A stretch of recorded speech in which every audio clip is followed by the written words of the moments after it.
ओम शांति। 11 अगस्त के ईश्वरीय महावाक्य।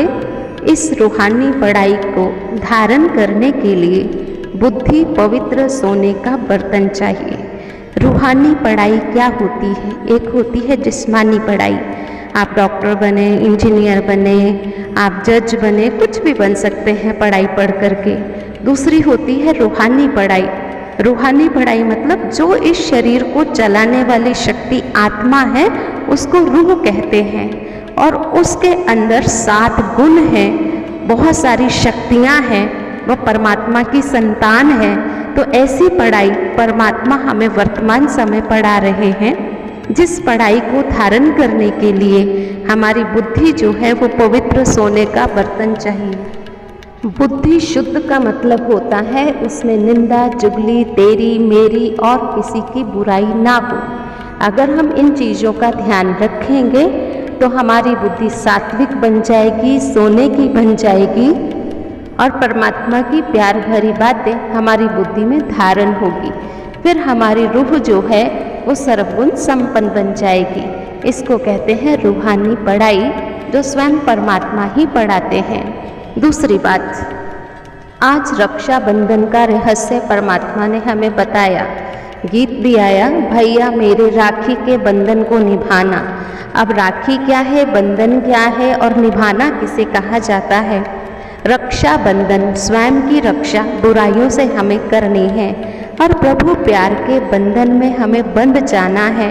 और परमात्मा की जो श्रीमत है, जो बातें हैं, उनको निभाने के लिए हमें पूरा एड़ी से चोटी तक का जोर लगाना है।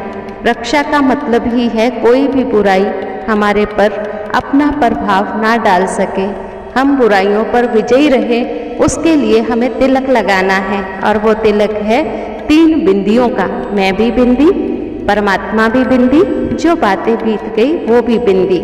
तत्पश्चात खर्चे का जो नंबर आता है, खर्ची देते हैं, तो हमें खर्ची जो देनी है वो अपनी कोई ना कोई बुराई का जड़ से त्याग करना है, दृढ़ता से त्याग करना है।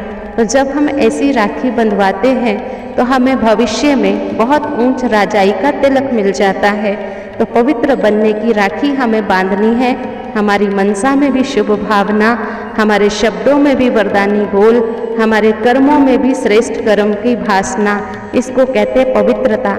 अगर ऐसी राखी हम बांधेंगे तो हम पवित्र दुनिया के मालिक जरूर बन जाएंगे। और यह पवित्र राखी बांधने के लिए हमें ज्ञान और योग दोनों का ही बल चाहिए।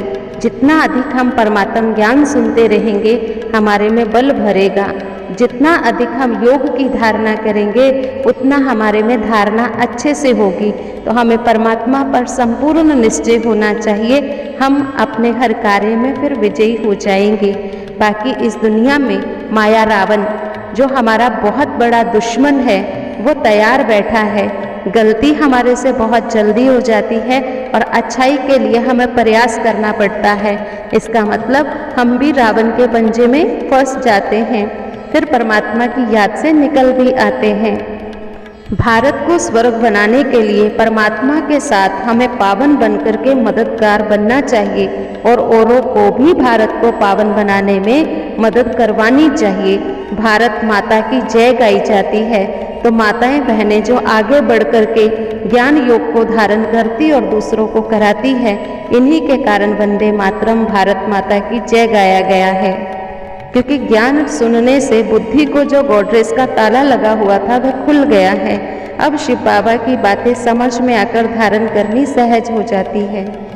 ज्ञान योग को धारण करने में टाइम तो लगता है, लेकिन अगर धारण करना चाहें तो ये सहज भी हो जाता है।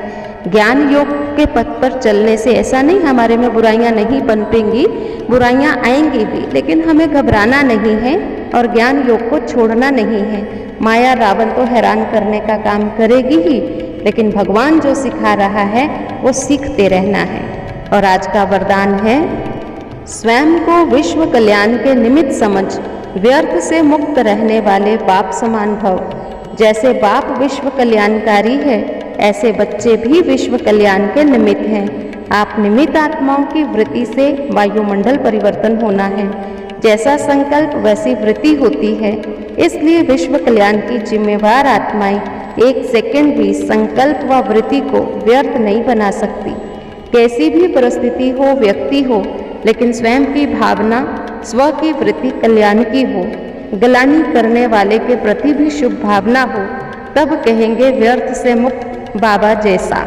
स्लोगन है, सहयोग की शक्ति द्वारा असंभव बातें भी संभव हो सकती हैं। और आज का स्वमान रहेगा, मैं विश्व कल्याणकारी आत्मा हूँ। आज का गीत क्या है और आज का स्लोगन। तीसरा, आज का वरदान क्या है। और चौथी बात, आपने रक्षाबंधन का अर्थ क्या समझा।